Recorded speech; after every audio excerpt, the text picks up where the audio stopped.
Or narrative so त्यसमा चाहिँ आज हाम्रो फर्स्टमा चाहिँ रोशनीमै मैले share her experience how she has done her analysis and how make the sense of her data or narrative त्यसपछि इट विल बी 12 त्यसपछि हामी सेकेन्ड फेजमा चाहिँ 12 to 1 मा चाहिँ एक्टिभिटी रिलेटेड टु अथवा रिडिङ रिसोर्सेसहरू छन् हामी त्यसमा कसरी राइटअप गर्छौँ कसरी अगाडि बढाउँछौँ भन्छौँ अनि लास्ट सेसन चाहिँ हाम्रो पुलिङ टुगेदर भन्छौँ त्यो एक्टिभिटी गर्छौँ यसमा नि तपाईँहरूलाई हामी बाई टुमोरो 500 वर्ड्सको सर्ट एन्ड सटिक खाले सो राइटमा लेख्ने र यो लिङ्क इमेलमा पठाउँछु यो लिङ्कलाई यसलाई हामीले अलिक सेन्ट्रलाइज गर्न खोजेका छौँ यसमा रिडिङ नोट्स चाहिँ यो नोट चाहिँ म तपाईँहरूको च्याट बक्समा सेयर गर्छु त्यो भयो भने अहिले एकछिन हेर्न नि मिल्छ यति भने मैले आजको ओरिएन्टेसन हाम्रो यति छ आजको हाम्रो प्लान चाहिँ छ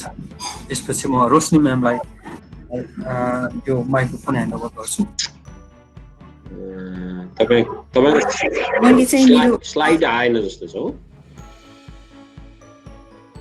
अब आएछ त्यसलाई now yes please okay thank you अब यसमा कसरी कुरा हामी अगाडिदेखि आइराखेका छौँ होइन अनि जसमा चाहिँ विनोद सरले श्रीकृष्ण सरले पार्वती म्यामले चाहिँ एक्सपिरियन्स सरले चाहिँ he has been guiding us होइन कसरी चाहिँ अब होल प्रोसेसलाई चाहिँ अगाडि लिएर जाने he has been guiding us continuously होइन म चाहिँ यो सानो उसमा चाहिँ के भन्न चाहन्छु भने यसको चाहिँ पुरा हामीले चाहिँ सबैजनाले चाहिँ लिएर चाहिँ लेट्स गेट होइन and start publishing or start writing our paper चाहिँ भन्छु है त अनि त्यो भन्दै चाहिँ मेरो पार्ट चाहिँ डेटा एनालाइसिसको परेको छ डेटा एनालाइसिसमा चाहिँ अब यसमा चाहिँ मैले कसरी गरेँ how did I do it भन्ने कुरा चाहिँ मैले यसमा थोरै राखेको छु है अब डेटा एनालाइसिस अघि नै बाल सरले भनिसक्नुभयो making sense of the data होइन अनि त्यसपछि त्यसमा एकदम धेरै different ways to analyse the data पनि हुन्छ मैले एउटा सानो पिक्चर चाहिँ यहाँ राखेको छु होइन नेवार कल्चरमा चाहिँ कस्तो हुन्छ भन्दाखेरि त्यो बेलसँग विवाह गर्दा सूर्यसँग बिहा गर्दाखेरि होइन यी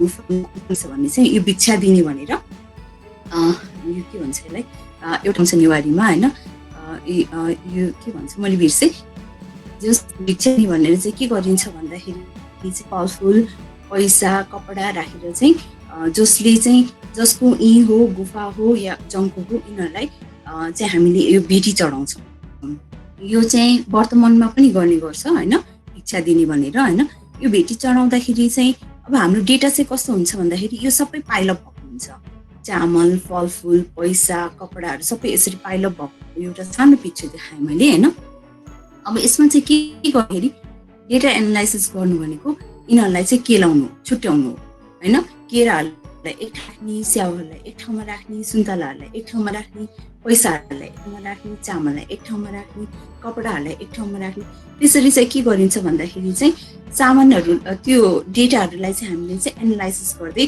अब यसलाई चाहिँ मेकिङ सेन्स फ्रुट्सहरू के हो त सुन्तला हो केरा हो फ्रुट्सहरूलाई एक ठाउँमा राख्ने पैसालाई पनि कोइनहरूलाई एक ठाउँमा राख्ने होइन अनि पेपर मनीहरूलाई एक ठाउँमा राख्ने त्यसरी चाहिँ हामी छुट्याउँदै लिएर जाने चाहिँ एउटा प्रोसेस हो भन्ने जस्तो चाहिँ है अनि त्यसपछि मैले चाहिँ how do you do data analysis चाहिँ कसरी गरिन्छ भन्दाखेरि चाहिँ यो चाहिँ हामीले हाम्रो थ्योरिटिकल फ्रेमवर्क सुरुदेखि नै चाहिँ हामी चाहिँ अवेर हुनुपर्छ यसमा अस्ति हाम्रो प्रेजेन्टेसनमा थ्योरिटिकल उसमा चाहिँ कुरा आएको थियो थ्योरिटिकल फ्रेमवर्क चाहिँ थ्योरी चाहिँ हामीले कसरी लिने भनेर होइन अनि बालसरले यसमा गाइड पनि गर्नुभएको छ अनि यसमा चाहिँ without getting your hands dirty you would not know the theories होइन कुन चाहिँ आफ्नो रिसर्चको लागि एप्रोप्रिएट हो त्यो भन्ने कुरा थाहा हुँदैन तर जब थाहा हुन्छ यो थ्योरी चाहिँ मेरो रिसर्चको लागि एप्रोप्रिएट भइसकेपछि चाहिँ you have to dig it into the theories होइन अनि त्यो चाहिँ theory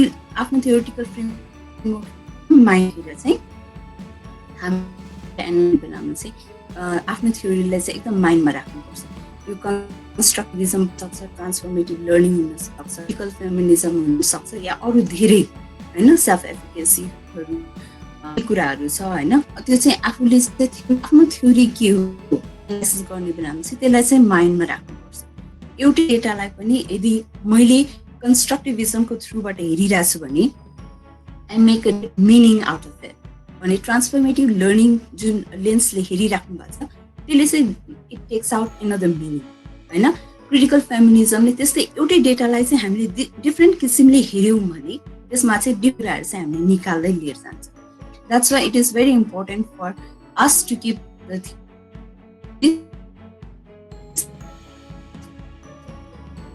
critical framework. To do the analysis, देखि सुरु गर्ने त डेटा एनालाइसिस अब फिल्ड वर्क सबै and start the data analysis भनेर चाहिँ अलिकति ढिला हुन्छ यसमा चाहिँ होइन from the day you begin यो डेटा कलेक्सन तपाईँले चाहिँ के गर्नुपर्छ भने डेटा एनालाइसिसको काम पनि सुरु गर्दै जानुपर्छ keeping the theory in mind है अब के गर्दै हुनुहुन्छ तपाईँले हेरिराख्नुपर्छ अब्जर्भेसनको लागि जानुभएको छ लेट्स सपोज होइन अब्जर्भेसन गरिराख्नुभएको छ भने you have to keep your theories in mind, theoretical framework like in mind ma rahera okay this is important or not भन्ने जस्तो कुरा चाहिँ आफूले त्यहाँदेखि नै डेटा एनालाइसिस गर्दै जानुपर्छ तपाईँले अब्जर्भ गर्नुभएको कुरा एउटा छ लेख्दै जानुहुन्छ भनेपछि तपाईँले त्यसलाई एनालाइसिस गरेर के यसमा त यो टिचरले यस्तो गरेछ यसको थ्योरीको यो पार्टसँग चाहिँ मिल्छ भने थोरै एनालाइसिस गर्नुभयो भने त्यो साइडमा लेखिहाल्नु होइन अनि मलाई चाहिँ मेरो सुपरभाइजरले के पनि भनेर सिकाएको थियो भने चाहिँ after each data collection that might be observation or interview or focus group discussion or any kind of data collection होइन हाम्रो डेटा कलेक्सन पार्वती म्यामले गर्नुभएको थियो होइन त्यसमा धेरै कुरा आएको छ अनि जुन किसिमको डेटा कलेक्सन गरिसकेपछि पनि होइन you write you reflection you either write or voice record you reflection keeping the mind keeping the theoretical framework in mind. Theoretical framework is important, right? Theoretical framework लाई माइन्डमा राखेर चाहिँ आफ्नो चाहिँ अब रिफ्लेक्सन दिँदै जाने अब लेख्नु भ्याउनुहुन्छ भने लेख्दा हुनुहुन्छ घरमा गएर होइन अब डेटा कलेक्सन सक्यो एउटा अब्जर्भेसन सक्यो म घर गएर लेख्छु भन्दाखेरि लेख्नु भ्याउनुहुन्छ भने लेख्नु होइन भ्याउनुहुन्न तपाईँ लेख्नु भ्याउनुहुन्न भने बाटोमा जाँदा जाँदै एकैछिन आफ्नो फोन छँदैछ भोइस रेकर्ड निकाल्नु भोइस रेकर्ड गर्नु मलाई चाहिँ यस्तो यस्तो लाग्यो यो कुरा गर्दाखेरि मलाई यो कुरासँग मिल्यो या के भयो होइन डेटा एनालाइसिस तपाईँलाई के लाग्छ त्यति कुरा आफूलाई लागेको कुरा पनि लेख्दै पनि जानु है so why do we do data analysis एउटा त हाम्रो रिसर्च क्वेसनहरूलाई चाहिँ आन्सर गर्नु पर्यो होइन अनि to draw accurate conclusion research क्वेसनलाई ध्यानमा राखेर नै हामीले मेथड्सहरू चुज गर्छौँ है मेथोडोलोजीहरू चुज गर्छौँ मेथड्स चुज गर्छौँ भनौँ रिसर्च क्वेसनलाई आन्सर गर्नलाई मलाई यो मेथड्सहरू चाहिन्छ भन्ने कुरा गरिसकेपछि डेटा एनालाइसिसले चाहिँ के गर्नुपर्छ भन्दाखेरि त्यो डेटाबाट चाहिँ रिसर्च क्वेसनलाई आन्सर गर्छ कि गर्दैन भनेर यु हेभ टु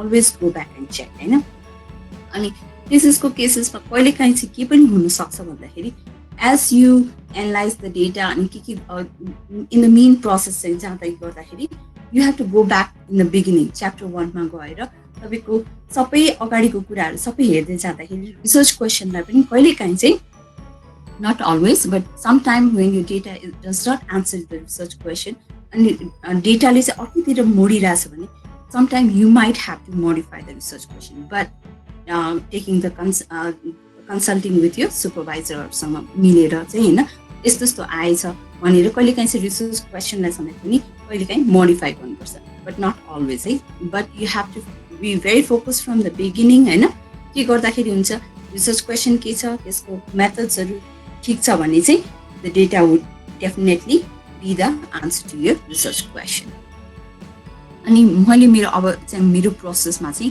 जाँदैछु होइन मैले के गरेँ भनेर चाहिँ माई डेटा एनालाइसिस प्रोसेसमा चाहिँ फर्स्टमा चाहिँ के गर्नुपर्छ गेट अल यो डेटा रेडी होइन अगाडिको अब्जर्भेसनहरू थियो कि रिफ्लेक्सन नोट्सहरू थियो कि फिल्ड नोट्सहरू थियो कि transcribe interview focus group discussion नोट्सहरू थियो कि के छ सबै चाहिँ अगाडि राख्नुपर्छ सब अगाडि राखिसकेपछि नाउ यु स्टार्ट यो डेटा कलेक्सन त्योभन्दा अगाडि पनि तपाईँले डेटा कलेक्सन गर्दै जाँदाखेरि पनि तपाईँको एनालाइसिसको त्यो रिफ्लेक्सन नोट्सहरू पनि अगाडि राख्नु मैले त्यसो गरेँ है त अनि त्यसपछि डेटा एनालाइसिसमा चाहिँ read the data several times to make sense of the data होइन तपाईँले चाहिँ त्यो डेटालाई चाहिँ धेरैचोटि पढ्दै जानु एकचोटि मात्र पढेर आल डु द डेटा एनालाइसिस भनेर कहिले पनि हुँदैन है यो तपाईँले यतिचोटि पढ्नुहुन्छ कि it would set in your mind होइन. अनि कहिलेकाहीँ चाहिँ मलाई चाहिँ मेरो सुपरभाइजरले भन्दाखेरि मेरो एकजना कलिगले चाहिँ के सजेस्ट गर्नुभएको थियो भने होइन, यो डेटाहरू जुन कलेक्ट गरेँ होइन,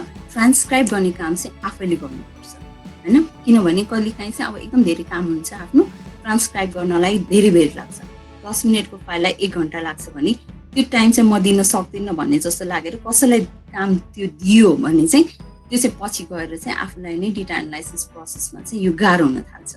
त्यही भएको भएर I would suggest if you have time होइन, you go head with the interview data कलेक्सनहरूको त्यो ट्रान्सक्राइब जुन गर्ने प्रोसेसहरू छ सबै आफू नै गर्ने. त्यो गर्दाखेरि के हुन्छ भने you are not only listening to the voice, you are transcribing होइन. त्यो भएपछि डेटा त्यसमा त्यतिखेर पनि खेल्दै जान्छ होइन. अनि त्यतिखेर पनि तपाईँले एनालाइसिस गर्दै जानु. त्यतिखेर लेख्दा पनि तपाईँलाई केही नोट्सहरू छ भने साइडमा चाहिँ कमेन्ट बक्समा यो यस्तो लाग्यो है मलाई भनेर त्यतिखेर नै एनालाइसिस पनि गर्दै जानु. Of course you'll do it later also, तर त्यतिखेर पनि गर्दै जाँदा हुन्छ होइन. And so you read the data several times चाहिँ तपाईँले पढ्नुहुन्छ होइन. Every time you read the data, note your thoughts, reflection and questions-हरू चाहिँ लेख्दै पनि जानु होला. अनि फर्स्ट एटेम्पमा चाहिँ मैले के गरेँ भन्दाखेरि चाहिँ मैले चाहिँ डेटाहरू प्रिन्ट आउट गरेँ होइन. अनि त्यसपछि कलर कोड गरेँ तिनीहरूलाई, cut out and place them in the same color in one place and provided code. त्यसरी चाहिँ गर्न थालेँ होइन. डेटालाई लिटरली प्रिन्ट गरेर कलर गर्दै अनि त्यसपछि सबैलाई एक ठाउँमा राख्दै गएँ होइन. त्यो गर्दाखेरि के भयो भन्दाखेरि एकदम धेरै डेटाहरू अनि ल्याक अफ स्पेस जस्तो अलिकति नमिलेको जस्तो एकदम धेरै के नमिलेको जस्तो लाग्यो. त्यसपछि चाहिँ मैले के गर्न थालेँ भन्ने चाहिँ त्यही प्रोसेस हो मैले चाहिँ माइक्रोसफ्ट वर्डमा चाहिँ गरेँ है. माइक्रोसफ्ट वर्डमा गर्दाखेरि चाहिँ त्यसरी कलर पनि गरेँ, कट देम आउट पनि गरेँ and place them in same place in one place होइन, same color in one place and provided codes-हरू पनि गर्न थालेँ. अनि त्यसपछि डेटा एनालाइसिस प्रोसेसमा चाहिँ कलर मैले चाहिँ के गरेँ भने कलर कोड गरेँ. म यो चाहिँ फाइल देखाउँछु होइन. अनि I revise the codes and combine and generated themes and revise themes. यसमा म पछि जाउँला. यो कोड एकचोटि फाइल है त. फाइल आइरहेको छ. हेलो आइराखेको छ एकदम. Please go head. सफ्ट छैन प्लिज सुनिरहेको ठिक छ. मैले यो सबै चाहिँ पढ्दिनँ होइन, थोरै चाहिँ अलिकति देखाइदिन्छु म तपाईँहरूलाई मैले कसरी गरेँ भने. यो चाहिँ रियल डेटा नै हो होइन, तर मैले यसमा चाहिँ अलिकति चेन्जेस लिएर आएको छु होइन. अनि यो नामहरू चाहिँ पार्टिसिपेन्ट्सको नामहरू चाहिँ अलिक चेन्ज गरेर होइन. अनि त्यसपछि यसरी लेखेको छु है त. मेरो क्वेसन पनि डिफ्रेन्ट छ अनि एन्सरहरू पनि मैले त्यसै किसिमले यसमा चाहिँ देखाउन मिल्ने गरेर थोरै मात्र लिएर आएको छु है त. यसमा वाट हेल्प साइन्स टिचिङ भन्ने मेरो क्वेसन राखेँ. अनि well now one of the big thing that have change is not so much from the teaching perspective, although it have change a lot. The record keeping, the grade book and the attendance, communication with the parents is all online or through the internet, and that's a huge help and that is much more efficient system भन्ने एउटा चाहिँ एकजनाले भन्नुभयो होइन. मैले चाहिँ यो different colour जुन गरेको छु होइन, यसमा चाहिँ मैले अरेन्ज कलर दिएको छु, अर्को ग्रिन कलर दिएको छु, यसमा ब्लू कलरको टेक्स्ट छ भने यसमा रेड कलरको अनि यसमा पर्पल कलरको टेक्स्ट छ. यो टेक्स्टहरू चाहिँ के कस्तो हो त भनेर चाहिँ मैले चाहिँ त्यहाँबाट उनीहरूको वर्ड बाई वर्ड ल्याएर यहाँ पेस्ट गरेँ होइन. त्यो वर्ड कसको हो भन्ने कुरा मलाई थाहा हुँदैन पछि गएर. फेरि I have to go back to my original file and check where is that भन्ने कुरा गर्नु पर्ला भनेर मैले सबैलाई पहिला कलर कोड गरेँ होइन. यो अरेन्ज चाहिँ को भन्दाखेरि मिस्टर वाइटको भयो, रेड मिस बेनेटको, ग्रिन चाहिँ मिस लोपेसको भने चाहिँ पर्पल चाहिँ मिस्टर कटेजको, ब्लू मिस्टर वाट्सनको चाहिँ यो चाहिँ यसरी कलर कोड गरेँ पहिला. यो चाहिँ जस्ट टु आइडेन्टिफाई द पार्टिसिपेन्ट्सहरूलाई आइडेन्टिफाई गर्नलाई मात्र होइन. अनि त्यसपछि गर्दै जाँदाखेरि चाहिँ कोडिङ गर्ने प्रोसेसमा चाहिँ के गरेँ भन्दाखेरि record keeping and grade book and attendance भन्ने जुन छ त्यो मैले येलोमा राखेको छु है. येलोमा मैले डिफ्रेन्ट राखेको छु. अनि त्यो चाहिँ के गरेको छु त एप्लिकेसन अफ जी भनेर मैले एउटा कोड दिएँ है त. नेक्स्ट वानमा चाहिँ communication with the parents to communicate I can text them or message them भन्ने जस्तो कुराहरू के छ, केमा राखेँ मैले कम्युनिकेसनमा राखेँ है। यसरी नै कोड गर्दै जाँदाखेरि द इन्टरनेट भन्ने कुरा आएको छ, मैले इन्टरनेटलाई just word by word the internet नै राखेँ है। अनि स्कुलोजी एन्ड द एप भन्ने कुरा गरेछ। अनि त्यसपछि I use a program call a mind भन्ने छ, यो ब्लू कलरको चाहिँ मैले केमा राखेँ द एपमा राखेँ है। यो चाहिँ एउटा अर्को कोड हो मेरो लागि भन्ने चाहिँ I send it to the student in particular, यो पनि मैले कम्युनिकेसनमै राखेँ होइन। अनि अर्को कुरा आज यसमा फिल्ड ट्रिप भन्ने कुरा आएको छ होइन, यो फिल्ड ट्रिपलाई चाहिँ मैले ग्रेमा राखेँ। अर्को कहाँ छ, यो चाहिँ they can see the world outside, यो पनि केमा राखेँ मैले फिल्ड ट्रिप एक्सपिरियन्समा राखेँ। अनि अर्को मेरो कोड भनेको लर्निङ राखेँ होइन। यो दे हेभ डिफ्रेन्ट एटिट्युड, यिनीहरू चाहिँ मेरो एक्सपिरियन्समा राखेँ। सो मैले यो फाइल पढ्दै जाँदाखेरि मलाई लाग्यो होइन, टेक्नोलोजी पर्सपेक्टिभबाट, कन्स्ट्रक्टिभिजमको पर्सपेक्टिभबाट what is important for me होइन। मेरो कन्स्ट्रक्टिभिजम थ्योरिटिकल फ्रेमवर्कबाट अनि मेरो चाहिँ साइन्स टिचिङमा मेरो फोकस भएको भएर के कति हुनसक्छ भनेर चाहिँ मैले चाहिँ यसरी कोड गरेँ भन्दाखेरि अरू कसैले क्रिटिकल फेमिनिजमको पर्सपेक्टिभबाट यसमा हेर्ने भने उहाँले अर्कै कुरा देख्नुहुन्छ। ट्रान्सफर्मेटिभ लर्निङको फ्रेमवर्कले हेर्नुभयो भने उहाँले यही कुरालाई अर्कै किसिमले चाहिँ थिम अर कोड चाहिँ गर्नुहुन्छ भने चाहिँ मैले चाहिँ यो सानो मेरो इक्जाम्पल कसरी गरेँ मैले भनेर यसमा पार्टिसिपेन्ट्सहरूलाई पनि छुट्याएँ मैले।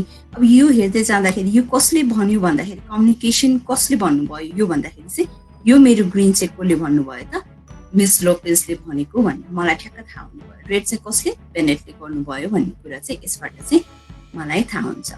यो चाहिँ मैले डेटा फाइलिङ चाहिँ अब त्यसरी चाहिँ मैले कोड गरेँ भनेर एउटा सानो प्रोसेस मात्रै देखाएको है त यसमा। अनि मैले once I have the codes होइन, revise the codes and combine and generate themes चाहिँ अब गर्दै जानु पर्यो होइन। अनि फेरि त्यसपछि के पनि गर्छु भन्दाखेरि अगेन आई रिभाइज द थिम्सहरू है। अब यसमा चाहिँ revise the codes and combine and generate थिम्सको प्रोसेसमा चाहिँ म त्यसमा अलिक पछाडि पनि फेरि जान्छु होइन। भनेपछि मेरो अर्को प्रोसेसमा फेरि त्यही डेटालाई मैले थर्ड एटेम्पमा चाहिँ के गरेँ भन्दाखेरि क्वालिटेटिभ डेटा एनालाइसिस टुल म्याक्स क्युडिएबाट चाहिँ मैले फेरि एकचोटि त्यो मेरो डेटाहरूलाई चाहिँ मैले जसरी हेरिरहेको छु is that the right way होइन, यही हो त थिम हो कि होइन, अनि प्रायोरिटी केमा पर्छ भनेर त्यो चाहिँ हेर्दै जानलाई मैले फेरि एकचोटि थर्ड एटेम्पमा चाहिँ सबै डेटालाई लगेर म्याक्स क्युडिएमा राखेर I analyse the data again होइन। त्यो गर्दाखेरि चाहिँ मैले चाहिँ के पाएँ यो प्रोसेसबाट भन्दाखेरि म्याक्स क्युडिएले चाहिँ it quantifies the qualitative data and reduces human bias होइन। यसमा चाहिँ मैले देखेको सुरुमा मैले अब्जर्भेसनदेखि लिएर हेर्दै जाँदाखेरि चाहिँ मैले धेरै कुरा चाहिँ उनीहरूले वर्ड प्रोसेसिङलाई धेरै फोकस गरेको जस्तो लागिरहेको होइन। अनि त्यसपछि मैले ट्रान्सक्राइब गर्दाखेरि पनि होइन वर्ड प्रोसेसिङमा उनीहरूले माइक्रोसफ्ट वर्डलाई चाहिँ धेरै युज गर्छ भन्ने जस्तो किसिमले लागिरहेको थियो। अनि मैले त्यसैलाई चाहिँ प्रायोरिटीमा राखिरहेको थिएँ भन्दाखेरि म्याक्स क्युडिएमा राख्दाखेरि चाहिँ द्याट वाज जस्ट रिभर्स होइन। उनीहरूले चाहिँ मोर चाहिँ टेक्नोलोजी के को लागि युज गर्दो रहेछ भन्दाखेरि रिसर्चको लागि युज गर्छ भन्ने चाहिँ यसले चाहिँ क्वान्टिफाई गर्यो। मैले चाहिँ अब रिसर्च जुन कोड्सहरू राखिरहेको थियो त्यसको नम्बर कति छ भन्दाखेरि त्यसको number high then the Microsoft वर्डको चाहिँ अलिक कम आयो होइन। त्यसरी चाहिँ यो म्याक्स क्युडिए यो टुल्सहरूले चाहिँ के पनि हेल्प गर्छ भन्दाखेरि it helps to quantify the qualitative data पनि गर्दो रहेछ है। त्यहाँबाट चाहिँ मलाई भयो। अब जेनेरेटिङ थिम्सको केसमा चाहिँ अघि जुन मैले फाइल देखाएँ कोडिङ गरेँ होइन, यसमा चाहिँ मेरो के छ भन्दाखेरि रिसर्च एउटा भयो होइन। टेक्नोलोजी एज अ होल चाहिँ मैले एउटा थिमको रूपमा चाहिँ बनाएँ। यसमा चाहिँ यो थिम चाहिँ कसरी आयो भन्दाखेरि यसमा धेरै कोड्सहरू थियो, सानो सानो कोड्सहरू चाहिँ रिसर्च थियो, update information, engagement, presentation, project वर्कलाई सबैलाई मैले रिसर्चमा राखेँ। अनि त्यसपछि इन्डिभिजुअलाइज इन्स्ट्रक्सन एउटामा राखेँ। यो गर्दै गर्दै गर्दै जाँदाखेरि चाहिँ what happen is that technology चाहिँ एउटा चाहिँ बिगर थिमको रूपमा चाहिँ मैले त्यसबाट चाहिँ अब यिनीहरू चाहिँ यो कोड्सहरूले चाहिँ एउटा थिम चाहिँ टेक्नोलोजी चाहिँ जेनेरेट गर्यो भनौँ न। यिनीहरू सबैलाई चाहिँ मैले रिभाइज गर्दाखेरि टेक्नोलोजीमा चाहिँ राखेँ। त्यस्तै भन्दै जाँदाखेरि अब फेरि अरू कुराहरू पनि थियो त्यहाँ। फिल्ड ट्रिपको कुरा अघि गरिहालेँ मैले होइन, फिल्ड ट्रिपको पनि सानो राखेको थिएँ। अनि टेक्नोलोजीको कुरा भयो, अनि ह्यान्ड्स अन एक्टिभिटी अरू ल्याबको मैले कुरा गरेको छैन, मेरो उसमा चाहिँ आएको थियो भनेपछि यिनीहरू सबैजना चाहिँ केमा पर्दो रहेछ भन्दाखेरि these are all pedagogical tools that the science teacher use in the classroom भन्ने कुरा चाहिँ मैले त्यहाँबाट चाहिँ एउटा थिम जेनेरेट गरेँ। सो मैले चाहिँ यही हो सानो प्रोसेस मेरो होइन, मैले चाहिँ सेयरिङ स्टप गरेँ। एउटा सानो प्रोसेस मैले चाहिँ कसरी चाहिँ डेटा एनालाइसिस गरेँ भनेर चाहिँ एउटा सानो प्रोसेस देखाएको होइन। यो चाहिँ मेरो डिजर्टेसनमा युज गरेको हो भनेपछि एउटा डिजर्टेसनको लागि यसमा चाहिँ मैले थीमेटिक एनालाइसिसबाट चाहिँ यो किसिमले चाहिँ होइन थिम्सहरू जेनेरेट गर्ने प्रोसेसमा यो गरेँ भन्दाखेरि त्यसमा डिफ्रेन्ट अदर एनालाइसिस प्रोसेसहरू पनि हुन्छ होइन, जुन चाहिँ बालचन्द्र सरले फाइल पठाउनु भएको छ त्यसमा हेर्नु होला डिफ्रेन्ट किसिमको छ। आफूलाई कुन चाहिँ एनालाइसिस गर्दाखेरि चाहिँ एप्रोप्रिएट हुन्छ त्यो चाहिँ अब हेरेर आफूले हेरेर अनि आफूलाई चाहिँ कुन चाहिँ सुटेबल हुन्छ, मेरो डेटाले के हेरिरहेको छ, मेरो थिम्सहरूले मेरो थ्योरिटिकल फ्रेमवर्कले के खोजिरहेको छ त्यो हेरेर चाहिँ we have to decide what data analysis process we have to do भन्ने चाहिँ। सबै साथीहरूलाई मेरो नमस्कार। म पहिलो दिनमा पनि आएको थिएँ रिसर्च प्रब्लमको केही कुराहरू लिएर। आज डेटा एनालिसिस गर्ने क्रममा के हुन सक्छन्, हाम्रा अनुभवहरू के रहेका छन् भन्ने कुराहरू म थोरै सेयर गर्न चाहन्छु। अघि रोशनी म्यामले एक प्रकारको रिसर्चको डेटा एनालिसिसको कुरा गर्नुभयो, त्यो एउटा प्रकार हुनसक्छ। अहिले मैले कुरा गर्दै गर्दाखेरि अर्को प्रकार आउन सक्छ। त्यसो भएर यो के हो कन्फ्युज नहोला। We are just talking on different perspectives. हामीले पर्सपेक्टिभ्सहरू मात्रै विभिन्न कुरा गरेका हुन्छौँ and researcher may have a choice of any one perspective or other perspective. Here what I am going to do in this presentation is, यो टाइटलमा हेर्नुहोस् त, making sense of place as data. अब मेरो रिसर्चमा म एउटा कम्युनिटीमा गएको छु र त्यो कम्युनिटीको स्कुल, ठाउँ, मानिसहरू, रहनसहन, कल्चर, त्यहाँका मेमोरी, त्यहाँको चाहिँ ड्रिमहरू, everything has come as my data. ती सबै मेरो डेटाको रूपमा आएको छ र as whole community has been one canvas. पुरै एउटा कम्युनिटी चाहिँ एउटा क्यानभास छ। मानौँ म चाहिँ आर्टिस्ट हो, त्यो क्यानभासलाई हेरेर त्यसबाट चाहिँ मिनिङ बनाउँदैछु खालको वेमा मेरो डेटा इन्टरप्रिटेसन भइरहेको छ। त्यहाँबाट मैले सेन्स बनाइरहेको छु र त्यो कसरी रहेछ, त्यो कस्तो तरिका रहेछ, यो अर्को वे पनि हुँदो रहेछ भन्ने कुरामा let's have this sort of presentation. Now मैले मेरो डेटा के थियो भन्दा that was the place spirit. पुरै प्लेसको स्पिरिटलाई मैले बुझ्नु थियो। अनि बुझ्दै जाँदाखेरि प्लेस के त, इट इज अलाइभ, यो त जिउँदो छ, always moving, full of feeling and emotion. फेरि यो त कल्चरल, त्यति मात्र होइन, इट इज स्पिरिचुअल। त्यहाँ मात्रै पुगेन, it is political, it is economic. त्यहाँ मात्रै पुगेन, इट स्मेल्स द रुट। एउटा हिस्टोरिकल वेबाट प्रिन्स हुँदै हुँदै अगाडि बढेको रहेछ। It hears the voice of the ancestors. जुन पार्टिसिपेन्ट त्यहाँ छैनन् मेरा, त्योभन्दा अगाडिका एन्सेस्टरहरूको भोइस पनि त्यो प्लेसमा आउँदो रहेछ। भनेपछि अब अघिको सर्ट अफ रिसर्चमा कुरा गरिएको जस्तो इन्टरभ्यू लिएर केही डेटाहरू ट्रान्सक्राइब गरिएकोमा मात्रै मैले मेरो प्लेस स्पिरिट बुझ्दो रहेनछु। मेरो लागि त अब मेरो प्लेस स्पिरिट के भयो, नट दिस नट दिस, इनकम्प्रिहेन्सिबल। यो पनि होइन, यो पनि होइन, यो पनि हो, यो पनि हो। And it is not a question to be solved by logical reasoning and dialectics. त्यसलाई कोड गरेर क्याटेगोराइज गरेर अघि हामीले कुरा गर्यौं नि, त्यो एउटा तरिका छ। तर मेरो लागि यो जुन रिसर्चको नेचर छ त्यसमा ती कुनैले पनि काम गर्ने अवस्था आइदिएन। I have to understand from whole, and one point and the whole has no difference there. कुन पोइन्ट हो, कुन होल हो, कहाँबाट सुरु भएको छ, त्यहाँ कतै त्यस्तो किसिमको क्याटेगोराइजेसन छैन।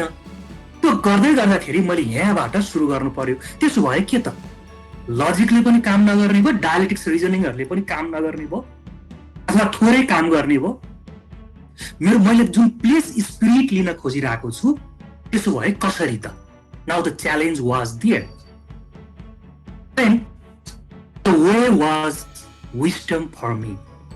मैले त्यो डेटा एनालिसिस, यदि मैले डेटा भन्ने नाम दिने हो भने जुन प्लेस स्पिरिट मैले बुझ्न खोजिरहेको छु, I have to go with another way. म अर्को तरिकाबाट जानु पर्यो। त्यो तरिका मेरो लागि के थियो? Wisdom.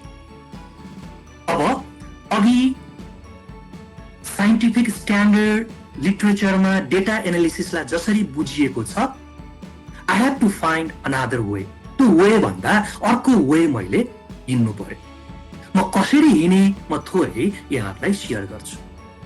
The way was utter silence of the mind. एउटा एक किसिमको फोकसमा जानु थियो, त्यो क्यानभास जुन अघि मैले कुरा गरेँ, प्लेस क्यानभासलाई बुझ्नको लागि। And one way was utter silence of the mind, bring my wisdom sort of impulse from inside. अब आजको अहिलेको समयमा विशेष गरी यो पीएचडी गर्ने क्रममा मैले थाहा पाएको म यहाँहरूलाई सेयर गर्छु। You will be facing the same problem, that is the problem of information overload. यति धेरै डेटा छ, यति धेरै डेटाबेसहरू छ, यति धेरै लाइब्रेरी, यति धेरै बुक, यति धेरै इन्फर्मेसन, जति खोज्यो त्यति आउँछ। There is no end of information. यति धेरै थ्योरीहरू छ, impulsive theories, psychological theories, scientific theories, personal theories. And यो डेटा एनालिसिस गर्ने क्रममा जब हामी एक त डेटा नै आफै एक किसिमले ओभरलोड भइसकेको हुन सक्छ कतिपय रिसर्चमा, त्यसमा पनि जब हामीले विभिन्न थ्योरीका कुराहरू गर्न थाल्छौँ र गुगल गर्न थाल्छौँ, त्यसपछि इन्टरनेटका प्रयोग गर्न थाल्छौँ, डेटाबेसहरूको प्रयोग गर्न थाल्छौँ, जर्नल आर्टिकलको प्रयोग गर्न थाल्छौँ, then we come in this situation जुन मैले अनुभव गरेको इन्फर्मेसन ओभरलोड। हेर्नुहोस् है त, यो एउटाको यो बिजोग छ। Often we come this sort of situation and यसले के गर्दो रहेछ भने जति धेरै डेटाको इन्फर्मेसनको ओभरलोड भयो, हाम्रो त्यति नै धेरै डिस्ट्र्याक्सन हुँदो रहेछ। अनि त्यो क्यानभासमा फोकस हुँदो रहेनछ। अनि फोकस नहुँदै गर्दाखेरि we lose the concentration, and when we lose the concentration, the study happening to be biased, the study happens to be superficial. एउटाबाट थोरै, अर्कोबाट थोरै, अर्कोबाट थोरै, अर्कोबाट थोरै, अर्कोबाट थोरै, भ्याइ नभ्याइ छ, कहीँबाट थोरै, कहीँबाट थोरै, कहीँबाट थोरै। Our research become too superficial. एकदम superficial हुँदो रहेछ। That is what we may face in today's century. आजको दिनबाट मैले भनिरहेको छु, यो information overload may be one challenge while doing research and while doing data analysis. यो मेरो अनुभव।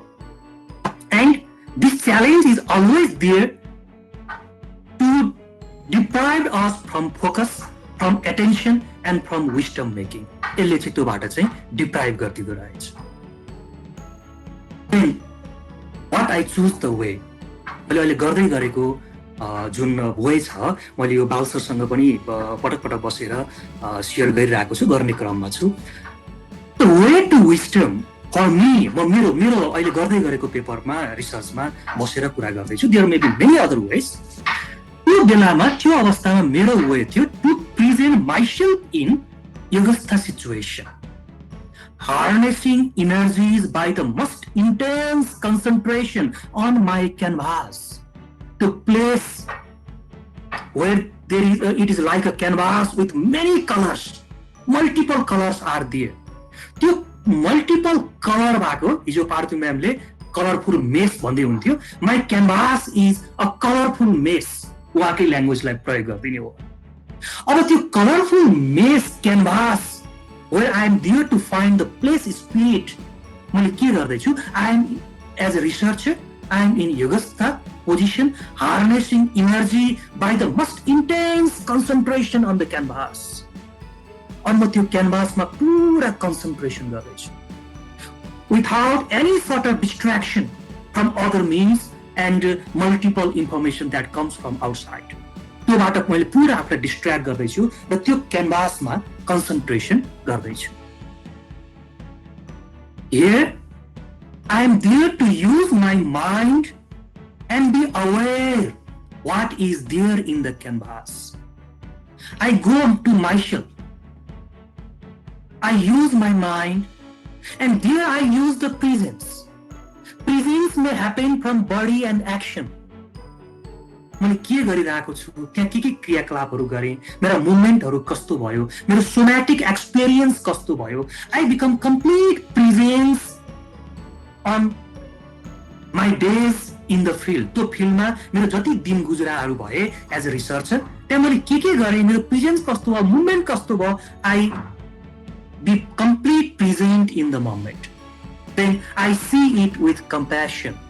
I bring all my mind, body and heart together and become one integral whole, and that is myself. I study now my own self and the memories and look at the canvas from where I have to find the place spirit. Then मैले के गरिरहेको रहेछु मैले पाएँ, I am not the researcher now. म researcher रहेन, म एस्पायरेन्ट रहे, एउटा खोजीकर्ता, जसलाई त्यो प्लेस स्पिरिट बुझ्नलाई धेरै कौतूहलता छ. जे हो त्यस्तै बुझ्न मन लागेको छ. My researcher role has been changed into aspirant self, and that is autobiography made conscious. मैले केही समय त्यो क्यानभासमा गएर बिताएका दिनहरू, that has been my memory, that has been my autobiography. Now I become conscious of that autobiography. I become conscious of that data canvas. I became attentive to that data canvas. I witnessed that data canvas from my autobiographical self. अब त्यो data क्यानभासमा हुन सक्छ there is lived experience, documents, texts, narratives, memories, dreams, formal interaction, informal interactions, movements, experience. मैले त्यो कम्युनिटीमा भएको बेलामा जति पनि क्रियाकलापहरू गरे, हुन सक्छ photo voice, all these are my data, and that makes one data canvas. And I am here, aspiring self, to look through that data canvas, being attentive and focused, without being distracted to information overload and outside informations. यो गर्दै गर्दा मेरो बुझाइ के रह्यो भने data analysis गर्नु अथवा रिसर्च गर्नु यो प्रक्रिया सँगै एउटा क्वेशन आउँदो रहेछ, वाइ राइट? मैले यो रिसर्च किन गर्दैछु, मैले किन यो कुरा बुझ्न खोज्दैछु? Desire to be popular, promotion, to influence other? यदि यो हो भने मेरो डेटा एनालाइसिस प्रोसेस एकदम सर्फेसियल हुँदो रहेछ. म नेटमा जाँदो रहेछु, विभिन्न इन्फर्मेसन लिएर आउँछु, योबाट उबाट यता जोड्ने, उता जोड्ने, यो जोड्ने, उता जोड्ने, then my work is complete. त्यहाँ म मेरो विस्डम, मेरो कन्सन्ट्रेसन, मेरो फोकसले काम गर्दो रहेनछ. But there may come the work. But again the question may be why right? मैले यो किन गरेँ? Maybe I write, I do research to unveil the reality. Reality त त्यहाँ पहिल्यै छ, त्यो भेलको अवस्थामा छ, छोपिएको अवस्थामा छ. And as an aspirant, my work is to unveil that reality. And I may unveil that reality when I am free from all these prejudice and the motive to be popular. कतिवटा paper publish गर्ने, कहाँ देखाउने, यो मोटिभबाट म त्यो रियालिटीको जुन reality छ त्यसलाई चाहिँ त्यसको गहिराईमा सायद पुग्न सक्दिनँ. Maybe our causal apprehension, backed by our wishes and prejudice, do not unreveal reality. Ethical कुराहरू पनि आयो सँगै। मैले यहाँ के भन्न खोजेको भने डेटा एनालिसिससँग इथिकल कुराहरू पनि सँगै आउँछ। मैले किन डेटा एनालिसिस गर्दैछु? यदि म कुनै विशमा छु, कुनै डिजायरमा छु, कुनै प्रिजुडिसले मलाई गाइड गरिरहेको छ भने I may not be wise enough to unveil that reality in the canvas.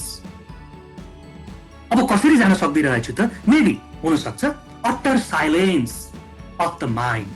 And at that utter silence of the mind, when it is free from information overload, I can have complete concentration and focus on the canvas.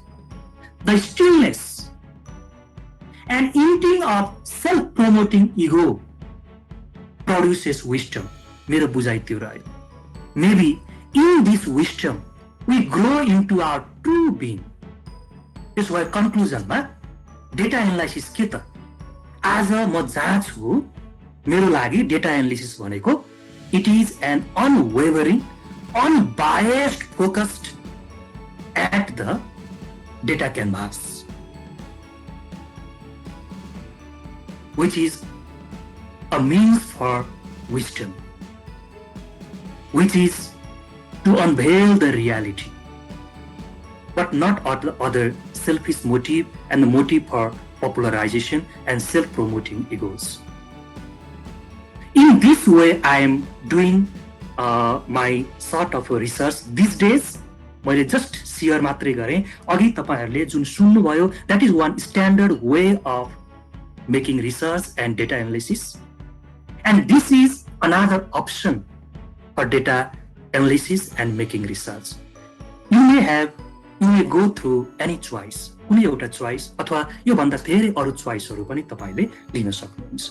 But again the question is, there is not only one way and one possibility. Thank you for your patience to hear me in these few minutes. Thank you. हुन्छ sir, Shrikrishna sir, thank you very much for your presentation. Okay. Thank you, sir. म अब मेरोतिर गएँ. म यहाँहरूलाई अलिकति let me begin sharing my presentation. Can you see now? देख्दै हुनुहुन्छ, आउँदैछ. म चाहिँ यो एउटा डकुमेन्टमा आज चाहिँ 6 पेजको एउटा डकुमेन्ट छ. My presentation will be based on this document. यसमा अलिकति म तपाईहरुसँग गन्थन गर्छु, छलफल गर्छु र म त्यसपछि मसँग अरु 3 वटा पेपर छन्. ती 3 वटा पेपरमा मेथोडोलोजी कसरी, डेटा एनालिसिस भन्ने चीज कसरी गरेको छ, कसरी लेखिएको छ, राइटिङ इट अप. किनभने जहाँसम्म होइन, एज वी टक अबाउट हैन क्वालिटेटिभ रिसर्चको हामीले कुरा गर्छौं भनेदेखि अथवा कुनै पनि रिसर्चको कुरा गर्छौं भने it's all about writing, how we write it up. Okay, त्यो कुरा पनि एकदम. हजुर, यो मैले यसमा अलिकति एउटा क्वेशन म अलिकति जान्न मन लाग्यो. यो कृष्ण सरको जुन यो अहिले चाहिँ पोस्ट क्वालिटेटिभ इन्क्वायरी छ नि, अब यो यसमा चाहिँ पहिले डेटा लिएर अनि त्यसपछि टपिक र तपाईको अरु कुराहरु ल्याउँदा बेटर हो कि जस्तो देख्छु म. हाम्रो ट्रेन त एउटा के छ भने पहिले एउटा फ्रेम बनाएर हामी फिल्डमा जान्छौँ हैन. प्राय गरेर त्यस्तो छ नि त हाम्रो अहिलेसम्मको प्र्याक्टिस त. यो चाहिँ मेरो विचारमा अब फिल्डमा गएर अनि त्यसपछि बल्ल अनि टपिक के, अब्जेक्टिभ के हैन, त्यो चाहिँ डिटरमाइन हुन्छ कि जस्तो लाग्छ है मलाई चाहिँ. यो के होला? त्यस्तो तपाईले भने जस्तो पनि होइन. हामी धेरै कुरा विचार गरेरै जान्छौँ पहिले फिल्डमा. जाँदै गर्दाखेरि इमर्जेन्ट इन्क्वायरी भन्ने छ एउटा कन्सेप्ट. इमर्जेन्ट इन्क्वायरी भनेको के हो त भन्दाखेरि हामी फ्रेम बिना त कहिल्यै जाँदैनौँ नि, बिना प्लान त जाँदै जाँदैनौँ. सुरुमा जस्तो भनौँ न, डेटमा एउटा प्लान गर्छौँ, फिल्डमा जान्छौँ, फोकस चेन्ज हुँदैन, तर त्यो ठाउँ अनुसार परिवर्तन पनि हुँदै जान्छ. त्यसैले यसमा एउटा इम्पोर्टेन्ट कुरा के हो भने यो पार्टिसिपेटरी एक्सन रिसर्च अन्तर्गत गरिएको हो. उहाँको, हाम्रो पार्वतीजीको र अहिले विनोदजीको, उहाँहरूको चाहिँ के हो त भन्दाखेरि यहाँ अरू साथीहरू पनि हुन्छ पार्टिसिपेटरी एक्सन रिसर्च गर्ने. हामीले एउटा फ्रेम बनाउँछौँ, तर त्यो फ्रेम पनि फिल्डलाई बुझेर नै बनाउँछौँ. अनि तर त्यो चेन्ज आउन सक्छ over the period of time. त्यो हो हाम्रो अप्रोच. म सुरु गरेँ है त.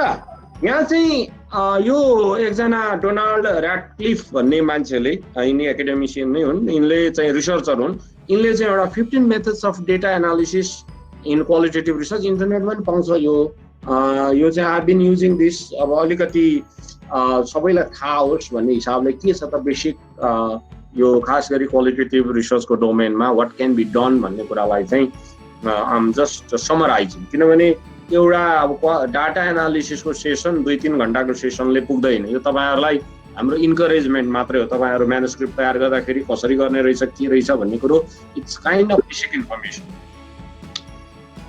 कन्टेम्पोरेरी इन्क्वायरी सेम हो सर, थाहा छैन मलाई यो शब्द, तर पोस्ट क्वालिटेटिभ इन्क्वायरी भन्ने चाहिँ अहिले हामी छलफल गरिरहेका छौँ। मैले आज विनोदजीलाई प्रेजेन्टेसन गर्न भनेको थिएँ, उहाँको केहीले काम गर्ने।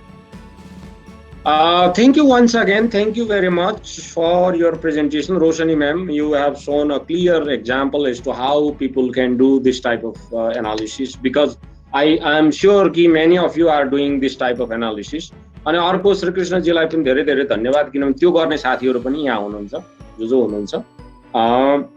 मेरो साउन्ड त क्लियर हुनुपर्ने है, मेरो त साउन्ड मैले कस्तो छ, sound clear? Okay good. So तपाईँको आफ्नो त्यो मसिनलाई चेक गर्नु होला अथवा केही भएको छ कि? ओके, सो पहिलो चाहिँ जस्तो भनौँ, अब म श्रीकृष्ण सरको लाइनपट्टिबाट बोलिराखेको छैन, उहाँको लाइनबाट बोल्न म अर्को एउटा पेपर देखाउँछु। म पहिले चाहिँ अघि हाम्रो रोशनी म्यामकै लाइनबाट गर्छु। हामीले कुनै पनि थिम बनायौँ, कुनै पनि कोड गऱ्यौँ, कोड गरेर हेऱ्यौँ, अनि त्यहाँ चाहिँ हामीले एउटा तरिका भनेको टाइपोलोजी भनेको टाइपहरू क्रिएट गर्ने।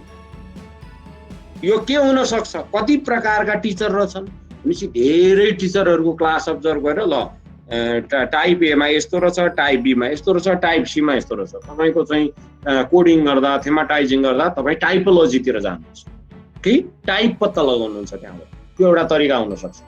तपाईँको रिसर्च क्वेसन, रिसर्च फोकस टाइपोलोजी बनाउने खालको छ भने यस्तो हुनसक्छ। यो खास गरी चाहिँ लोकल्यान्ड एन्ड लोकल्यान्डको फर्स्ट एडिसनमा यो कुरा गरिएको छ। लोकल्यान्ड एन्ड लोकल्यान्डको तपाईँले पेपर पनि इन्टरनेटमा पाउन सक्नुहुन्छ। मैले अब त्यो तपाईँ आफै खोल्नुहोस् होइन।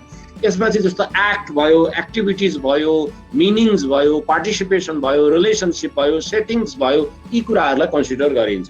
सुन्नुभएको छ नि टाइपोलोजी? त टाइप बनाउने तरिका, टाइप बनाउने सिस्टम, कुनै चिजको टाइप बनाउने सिस्टम तपाईँले पत्ता लगाउने रिसर्च, ओके, जसलाई चाहिँ टाइपोलोजी भनिन्छ पहिलो। दोस्रो कुरो भनेको चाहिँ ट्याक्सोनोमी छ। के हो taxonomy? You can type it. What is taxonomy भन्नुहोस् त? ल विवेकजी, तपाईँको रिसर्च छ नि, तपाईँको रिसर्चमा ट्याक्सोनोमी भने के? नेपाली टिचरहरू, इसिडी फेसिलिटेटरहरूको यस क्लासिफिकेसन, टाइपोलोजी क्लासिफिकेसन हो, ट्याक्सोलोजी होइन सर। ट्याक्सोनोमी भनेको हायरार्की अफ स्ट्रक्चर हो, आइडिया हो, आइडियाहरूको हायरार्की हो, कनेक्टेड हुन्छ। टाइपोलोजी नेमिङ हो, ट्याक्सोनोमी चाहिँ नेमिङ होइन यो कन्टेक्स्टमा चाहिँ होइन। सुपर अर्डिनेट र सबअर्डिनेट क्याटेगोरी हुन्छ। जस्तो एउटा चाहिँ तपाईँको चाहिँ बेस्ड अन हायरार्की डेफिनेटली ट्याक्सोनोमी हो नि। केमा हुन्छ त्यो? जस्तो तपाईँको एसेसमेन्टको चाहिँ एनालिसिस गर्नु पर्यो, त्यहाँ ट्याक्सोनोमी हुनसक्छ, ओके। अथवा तपाईँले कुनै एउटा पर्टिकुलर थ्योरिटिकल पर्सपेक्टिभलाई फेभर गरेर रिसर्च गरिरहनु भएको छ, जस्तो कन्स्ट्रक्टिभिजमलाई फेभर गरेर गरिरहनु भएको छ भने अब कण्ठ गराउने टिचर होला, त्यसदेखि पछि डिक्टेसन गराउने टिचर होला अथवा के होला, तपाईँले त्यसको चाहिँ ट्याक्सोनोमी बनाउँदै जानुहुन्छ। टाइपोलोजीलाई यदि तपाईँले हायरार्कीमा राख्नुभयो भने द्याट बिकम्स ट्याक्सोनोमी, ओके। त्यो सेकेन्ड खालको। अब तपाईँको अर्को काम चाहिँ यस teachers activities with young child, या द्याट क्यान बी। अर्को एउटा चाहिँ कन्स्टेन्ट कम्पेरिजन मेथड भन्ने हुन्छ है। यसमा चाहिँ तपाईँले यस नेमिङ अफ पार्ट, प्लान्ट ट्याक्सोनोमी। तर प्लान्ट ट्याक्सोनोमी भनेको चाहिँ तपाईँको नाम मात्रै होइन, त्यो चाहिँ टाइपोलोजी मात्रै होइन, त्यो हायरार्की पनि हो। रुट तल हुन्छ, स्टेम हुन्छ, त्यसपछि ब्रान्चेस होला, लिफ होला, त्यो चाहिँ अलग अलग होइन, त्यो जोडिएको हायरार्की हो। त्यसैले त्यसरी नै हामीले बुझ्नु। त्यस्तै अर्को मेथड चाहिँ कन्स्टेन्ट कम्पेरिजन मेथड छ।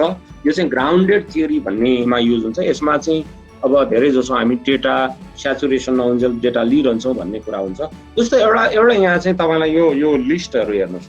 जस्तो तपाईँसँग फिल्ड नोट छ, तपाईसँग इन्टरभ्यू ट्रान्सक्राइब गरेर चिज छ अनि तपाईले चाहिँ कुनै चिज पत्ता लगाउनु छ मानौ एउटा चाहिँ teacher engagement student engagement in learning mathematics अथवा लर्निङ साइन्स भन्ने छ तपाईले चाहिँ अब ओके सो इन्गेजमेन्ट भएको लागि चाहिँ तपाईले अन्डरलाइन गर्दै जानुहुन्छ हेर्दै जानुहुन्छ खोज्दै जानुहुन्छ त्यो बिहेभियरहरू त्यो इभेन्टहरू नाम गर्नुहुन्छ कोड गर्नुहुन्छ डकुमेन्टमा हैन कोड पनि गर्ने हुन्छ किन ठुलो डेटाको चङ्क ठुलो छ भने नाम दिँदै अनि कोड राख्दै हामी जान्छौँ हैन कोडिङ गर्छौँ अनि अब त्यो जुन कोड आउँछ मानौ एक ठाउँमा के आउँछ भने इन्गेजमेन्ट भनेको चाहिँ पियर वर्क एकदमै धेरै देखियो तपाईको तर कहीँ चाहिँ इन्गेजमेन्ट चाहिँ छ तर पियर वर्क छैन त्यही भएर तपाईले कति ठाउँ पियर वर्क आएको छ कति ठाउँ चाहिँ पियर वर्क भन्दा फरक कुराले यहाँ भएको छ त्यसैले कोडहरूलाई कम्पेयर गरौँ र तिनीहरूको चाहिँ डिफरेन्सेसहरू खोजौँ अनि त्यसपछि कोडहरूको similar meanings are pointing to basic idea reveals categories so need to categorize specific events अनि त्यसपछि त्यसमा चाहिँ त्यो कुन चाहिँमा चाहिँ उनीहरू इन्गेज भएको हुन्छ कुन चाहिँमा भएको हुँदैन त्यसमा अलिकति स्पेसिफिक भएर चाहिँ अनि कम्प्युटर युज गर्न सक्नुहुन्छ यसरी गर्दै जाँदाखेरि अब यो जुन कम्पेयर गर्दै तपाईँ चाहिँ ती फरक हिसाबले आए पनि त्यहाँ बेसिक कुरा जस्तो इन्गेजमेन्टको बेसिक कुरा चाहिँ एउटै छ भने हो यो कन्स्टेन्ट कम्पेरिजन भने मिनिङ कम्पेयर हुन्छ कि हुँदैन विभिन्न कोडहरूमा मिनिङको सार उसरी नै आउँछ कि आउँदैन त्यसको इन्टरप्रिटेसन फरक होला त्यसलाई चाहिँ हामी कन्स्टेन्ट कम्पेरिजन भन्छौँ ग्राउन्डेड थियोरी तपाईँले ग्राउन्डेड थियोरीको लिटरेचर पढ्नुभयो भने त्यो थाहा पाउनुहुन्छ यसमा चाहिँ एक्सियल क्याटेगोरिज कोर क्याटेगोरी बाट हामी चाहिँ अलिकति हायर क्याटेगोरीतिर हामी जान्छौँ त्यो चाहिँ क्याटेगोरीका विभिन्न तरिकाहरू भए नोटिस्ट भन्ने एउटा सफ्टवेयरको कुरो गरेको छ त्यो चाहिँ अब विभिन्न सफ्टवेयरहरू अभाइलेबल छन् त्यसरी पनि गर्न सकिन्छ अर्को तरिका भनेको एनालिटिक इन्डक्सन यो चाहिँ के हो भने अप्रोच चाहिँ इन्डक्टिभ हो तर अलिकति बढी हामीले एनालिटिक चाहिँ गर्छौँ जस्तो एउटा तरिका के हुनसक्छ त भन्दाखेरि यो चाहिँ वास्तवमा सबभन्दा ओल्डेस्ट मेथड भनिन्छ र यो विभिन्न यो काज अनि बेकर हैन नेनिएकी भन्ने यिनीहरूले चाहिँ नानिएकी भन्ने यिनीहरूले चाहिँ धेरै प्रयोग गरिएको मेथड हो यो जस्तो एउटा तपाईले एउटा इभेन्ट हेर्नुहुन्छ जस्तो मानौँ हाम्रो अघि श्रीकृष्ण सरहरूले गरिराखेको स्कुलमा चाहिँ टिचरहरू 9 बजे विद्यालय आउँदा रहेनछन् भन्ने एउटा हाइपोथेसिस बनाउनु अथवा टाइममा आउँदा रहेनछन् भन्ने हाइपोथेसिस बनाउनु त्यसपछि अब्जर्भ गर्नु कन्टिन्युअसली गर्दै जाँदाखेरि ओके त्यसो भएदेखि 9 जना 16 जना टिचर रहेछन् आधी चाहिँ टाइममा आउँदा रहेछन् आधी चाहिँ आउँदा रहेछन् भनेको एक दिनको अब्जर्भेसन 2 दिनको अब्जर्भेसनले अझ रिभाइज यसरी चाहिँ केसहरू अब्जर्भ गर्दै गइसकेपछि then you revise your hypothesis अथवा युर फाइन्डिङ हाइपोथेसिस भनेको यहाँ एक हिसाबले फाइन्डिङ हो यसरी चाहिँ तपाईँले एनालिटिक मेथडबाट चाहिँ नि इम्पेरिकल मेथडबाट चाहिँ तपाईँले चाहिँ त्यसलाई एउटा एनालिटिक इन्डक्सनको प्रोसेसबाट अगाडि जानुहुन्छ यसमा चाहिँ constant observation constant interview continuous प्रोसेसमा हामी जान्छौँ यहाँसम्म केही छ तपाईँहरूको क्वेसन ल भन्नुहोस् There are 15 methods. Okay. Please pose your questions if you have any. Hey, sir, ma'am.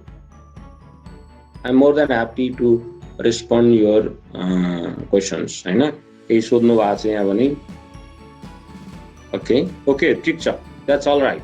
So now let's move into logical analysis अथवा matrix analysis. यो log frame सुन्नु भएको छ?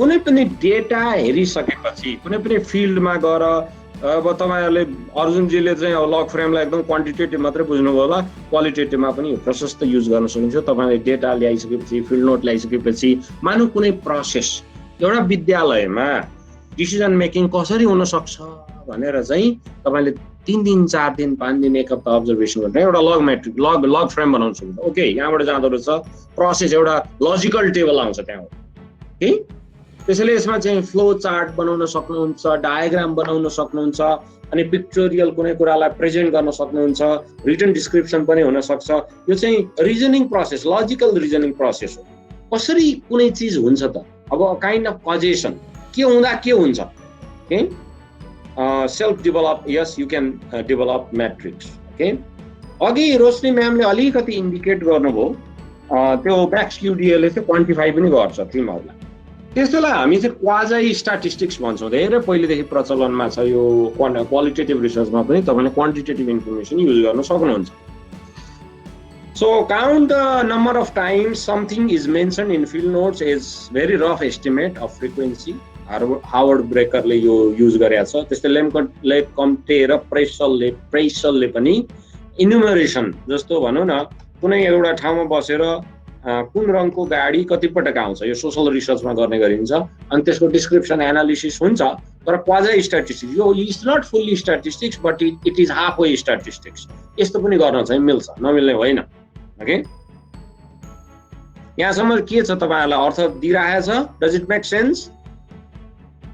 तपाईसँग कुनै डकुमेन्ट छ, तपाईसँग कुनै चिज कुनै चाहिँ भनौँ न कुनै हिस्टोरिकल डकुमेन्टहरू छ भनेदेखि now what you can do event analysis, micro analysis you can do that.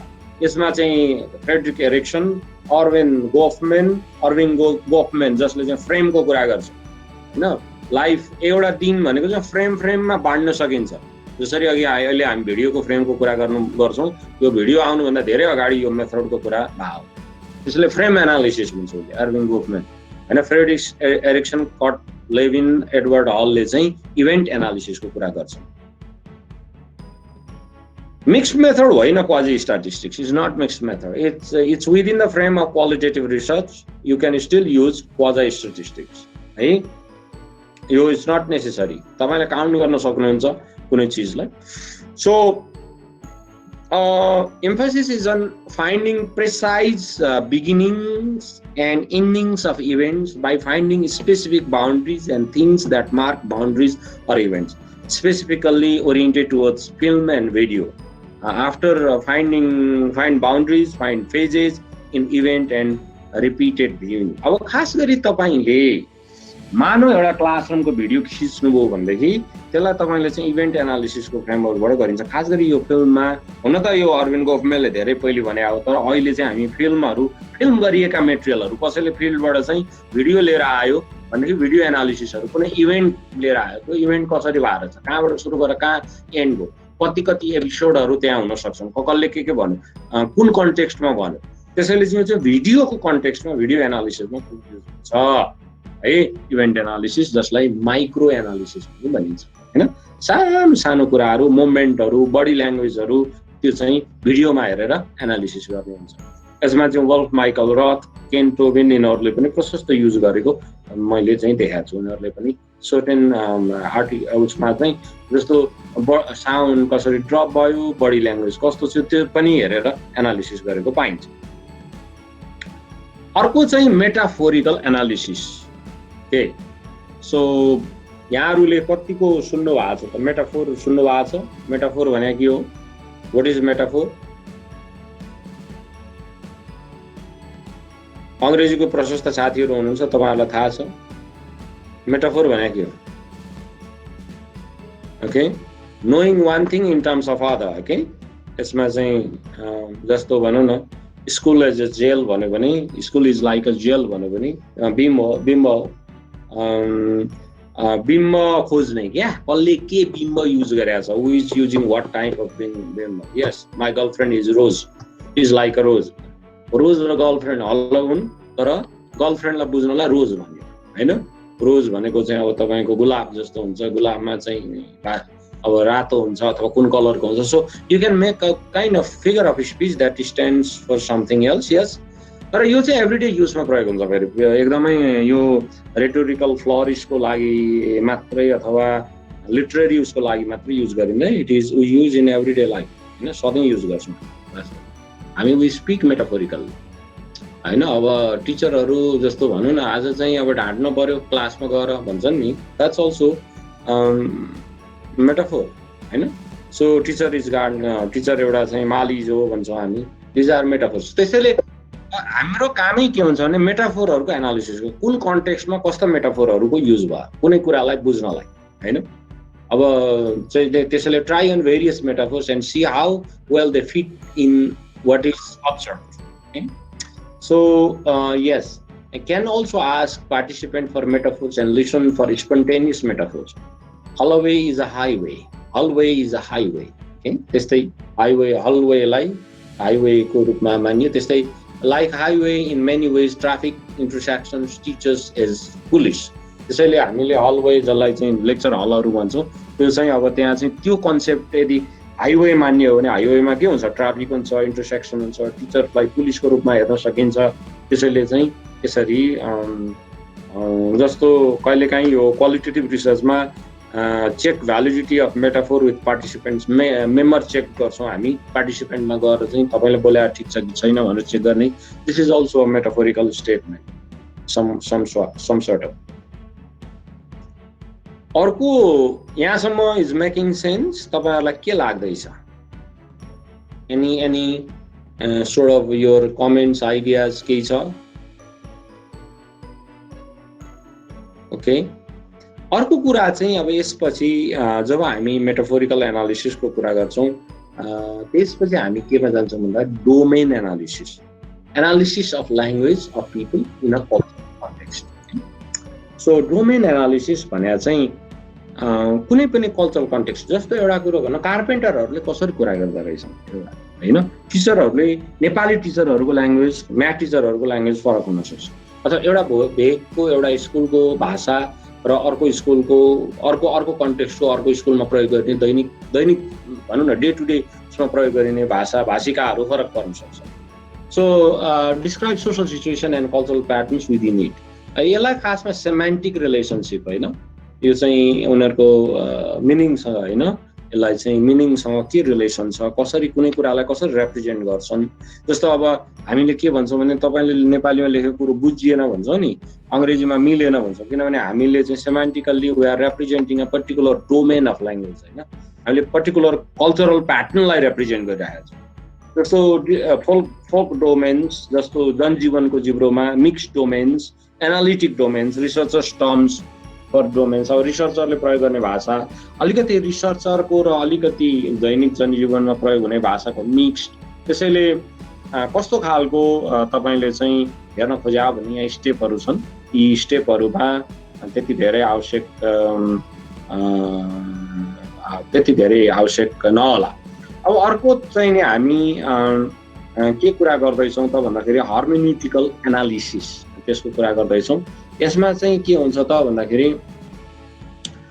कुनै टेक्स्टलाई यदि लेखिएको टेक्स्ट भन्नाले फेरि फिल्ड नोटहरू हाम्रा सबै टेक्स्ट नै हो, किनभने these all are expressed in text. टेक्स्टमा लेखिन्छ फिल्ड नोटहरू, इन्टरभ्यूको ट्रान्सक्रिप्टहरू, these all are written text in text and they actually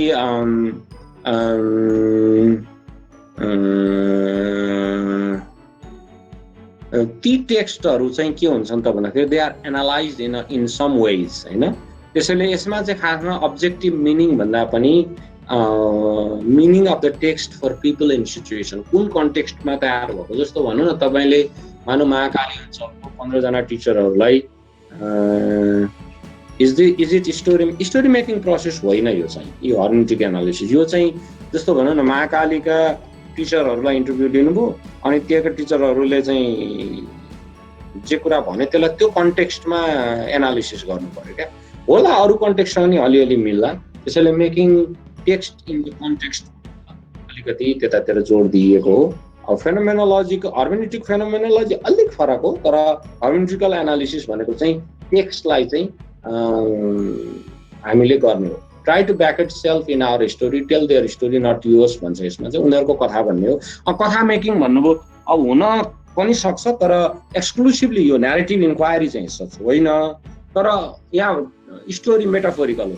उनीहरूको कथा भन्ने हो, तपाईँको आफ्नो होइन भनेर भन्छ. अघि चन्द्र सरले सोध्नु भएको थियो मलाई, यदि तपाईँले हर्मेन्युटिक एनालिसिस गर्दै हुनुहुन्छ भने तपाईँको आफ्नो कथा होइन, उनीहरूको कथा हो. तपाईँले आफ्नो टेक्स्ट कहाँ जोड्न मिल्छ भन्नुभएको थियो. त्यो चाहिँ त्यो रिसर्च मेथडै त्यस्तै खालको हुनु पर्यो तपाईँको. त्यसैले कुन अब अर्को कुरो हर्मेन्युटिकमा एउटा हेर्ने चाहिँ के हो त, प्लेस हेर्ने हो, कन्टेक्स्ट हेर्ने हो, अनि हिस्ट्री हेर्ने हो. यो चाहिँ कस्तो हो हर्मेन्युटिकल एनालिसिस भनेको चाहिँ टेक्स्टको हिस्ट्री हुन्छ. त्यो उनीहरूले किन त्यसो भने त, त्यसको पछाडिको कारण के छ त भन्दाखेरि अलिकति हिस्टोरिकल एनालिसिसको रोल चाहिँ यसमा बढी हुन्छ. त्यसपछि अर्को गएर चाहिँ डिस्कोर्स एनालिसिसमा हामी कुराकानी गर्छौँ। अब यो डिस्कोर्स एनालिसिस भनेको चाहिँ यसमा के हुन्छ त भन्दाखेरि यसमा चाहिँ खासमा कम्युनिकेसनको फ्लो कसरी भएको छ त, यो चाहिँ अलिकति मोर लिङ्ग्विस्टिक्स हुन्छ।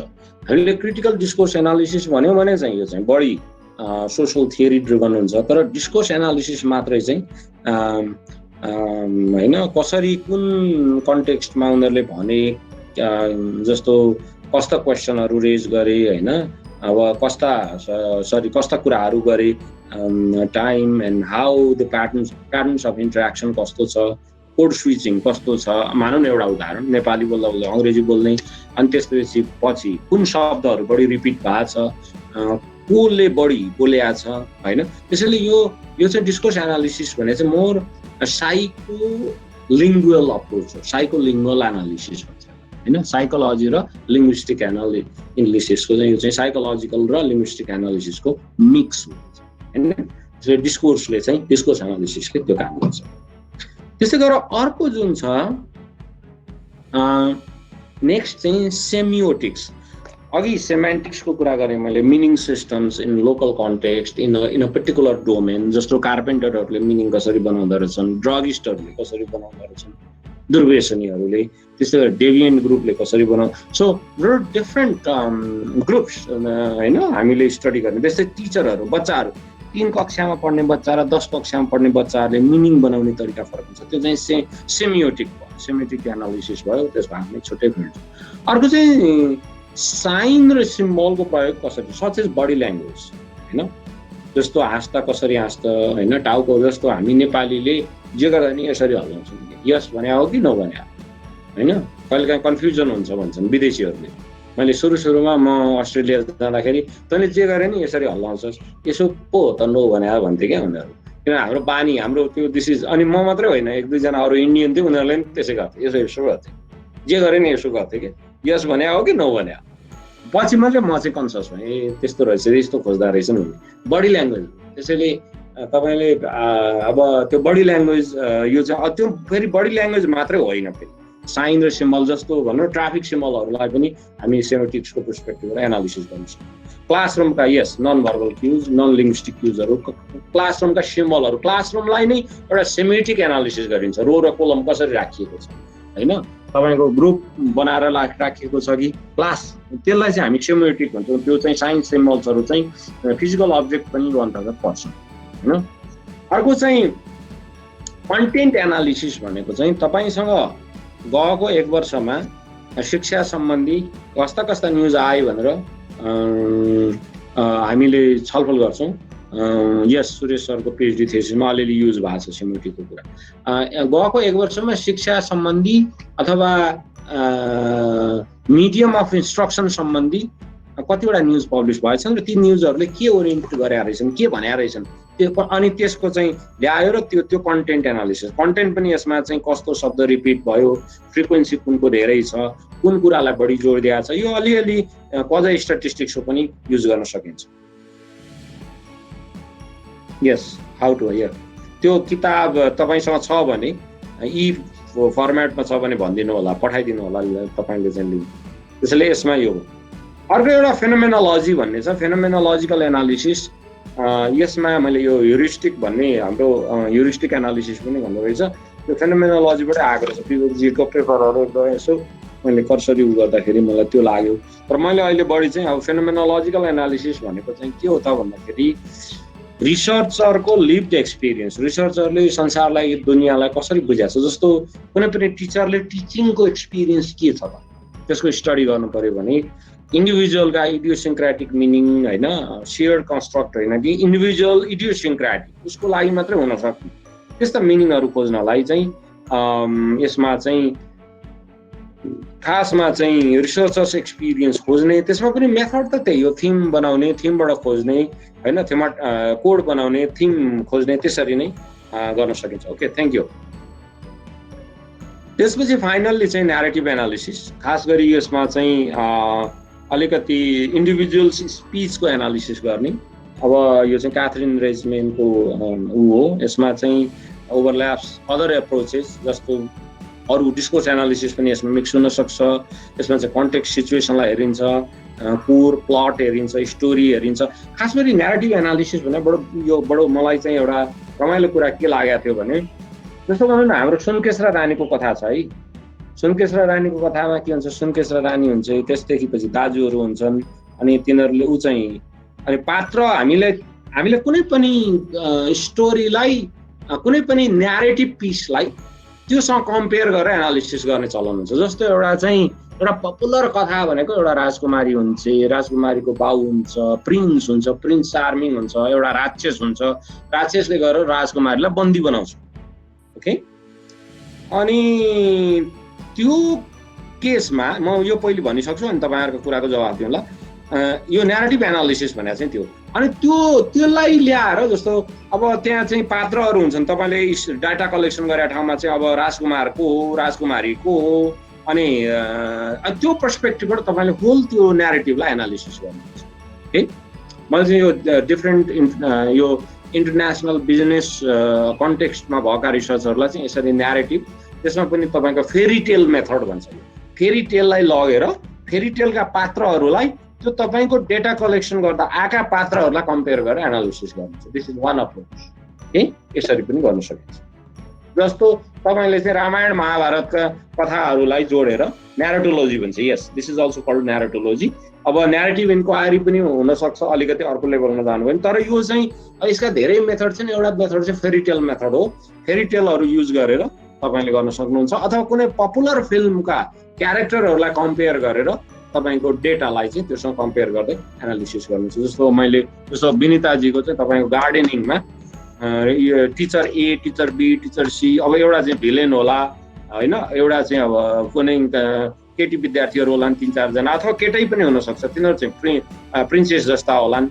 यसरी चाहिँ कम्पेयर गरेर यु क्यान एनालाइज होइन, त्यसलाई अलिकति ड्रामाटाइज गरेर। सो यसरी हामीले चाहिँ this can be done in many possible ways. तपाईँले छान्ने र तपाईँले त्यो अनुसार एनालिसिस गर्ने। तपाईँहरूलाई एउटा कुरा के भनौँ भने तपाईँको रिसर्चको फ्रेम धेरै पहिले क्लियर भएको हुन्छ।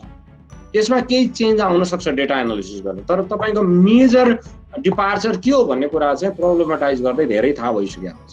तपाईँ जस्तो भनौँ न, यहाँ कसैले इन्डिजिनियस लिडरसिपको कुरा गर्दैछ, इन्डिजिनियस लिडरसिपको कुरा गर्ने बित्तिकै तपाईँको त्यसैतिर फोकस हुन्छ क्या, बायस अनबायसको कुरै हुँदैन, त्यसमा फोकसको कुरा हो।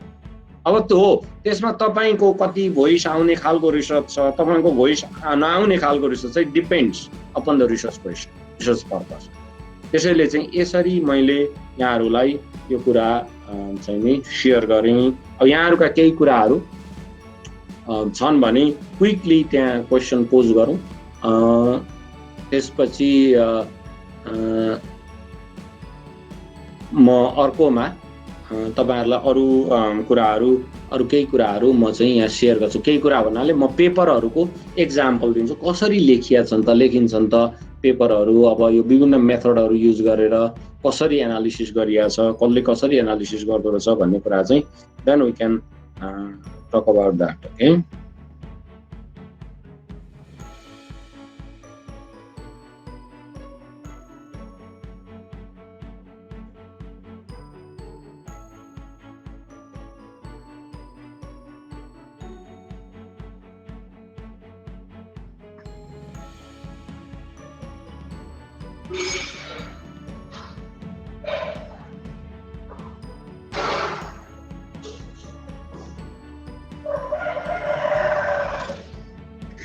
ट्रान्सक्रिप्सन जस्तो अर्जुनजीले भने ट्रान्सक्रिप्सनले पनि अर्थ दिन्छ जस्तो चाहिँ भन्न मिल्छ, तर ठ्याक्कै ट्रान्सक्रिप्सन त सबै गर्नुपर्छ। पुष्पराजजीले उठाएको कुरोमा चाहिँ तपाईँको क्रिटिकल भने के हो, what do you mean by critical, त्यसमा तपाईँ क्लियर हुनु पर्यो। वाट इज क्रिटिकल, हबमासको क्रिटिकल युज गरे हो कि, पाउलो फ्रेरेको हो कि, अथवा चारवाकको क्रिटिकल हो कि, चारवाकको पनि क्रिटिकलै हो होइन।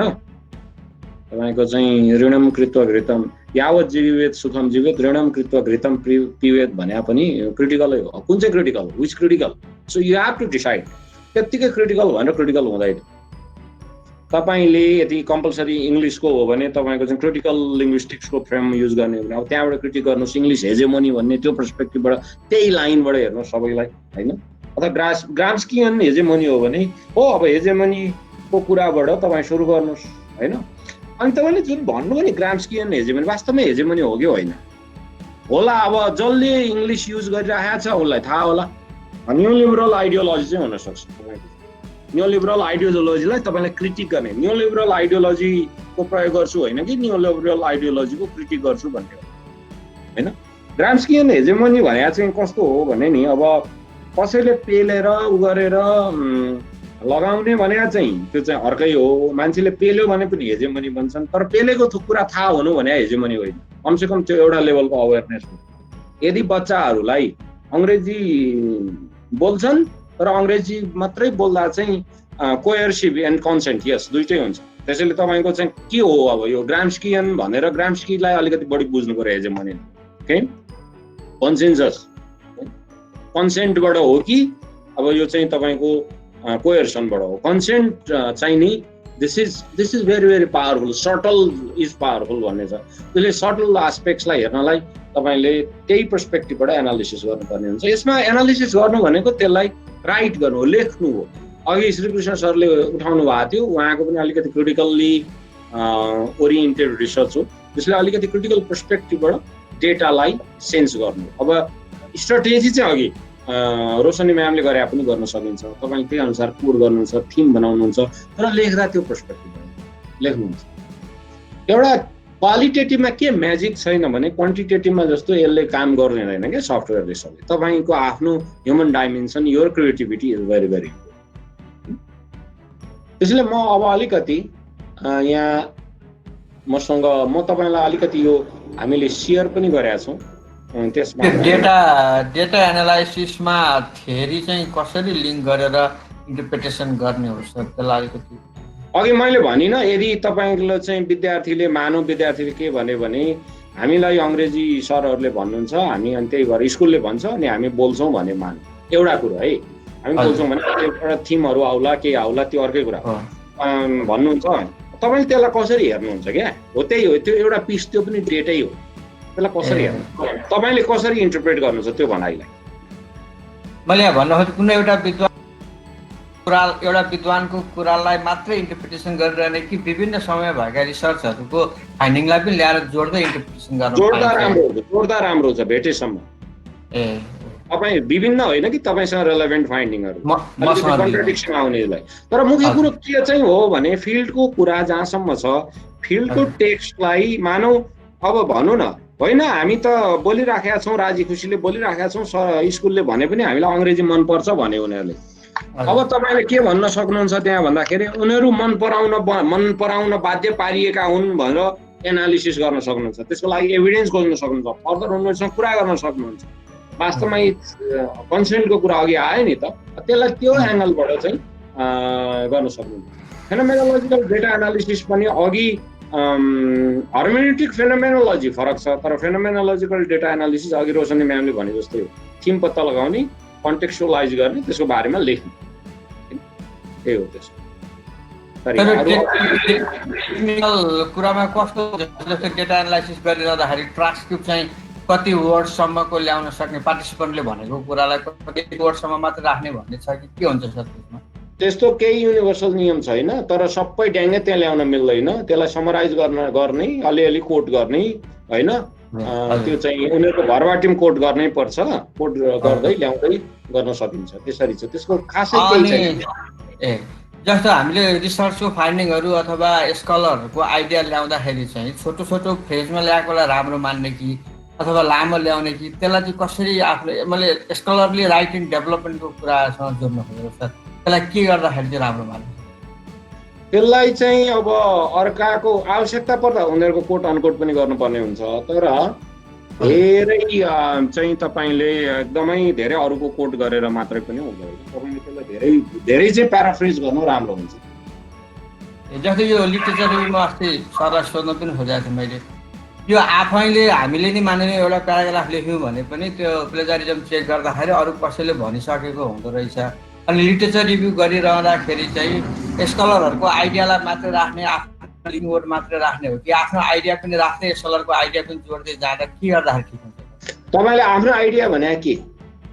जस्तै मानिलिउँ क्रिस्टलले यसो भने अनि आफ्नो कुरा पनि जोड्ने, मलाई यस्तो लाग्छ भन्ने, अनि फेरि अर्को एबरक्रोम्बीले यसो भन्दै जाने हो कि कसो? तपाईँलाई किन त्यस्तो लाग्छ, तपाईँलाई यस्तो लाग्छ भन्ने कुराको वारेन्ट कहाँबाट आउँछ? के हो त्यसको बेसिस? तपाईँलाई कुनै चिज कस्तो लाग्ने कुरा? मेरो प्र्याक्टिकल रिफ्लेक्सनको आधारमा, मेरो प्र्याक्टिकल एक्सपिरियन्सको आधारमा तपाईँको रिसर्चले मान्छ भने हो, तर तपाईँको रिसर्चको फ्रेम भन्दा बाहिर तपाईँलाई लागेर हुँदैन नि। तपाईँको रिसर्चको फ्रेमभित्र तपाईँ बस्नु पर्यो नि। तपाईँले गर्न खोज्ने केमा हो, के छ ओरिएन्टेसन, त्यसमा भर पर्छ।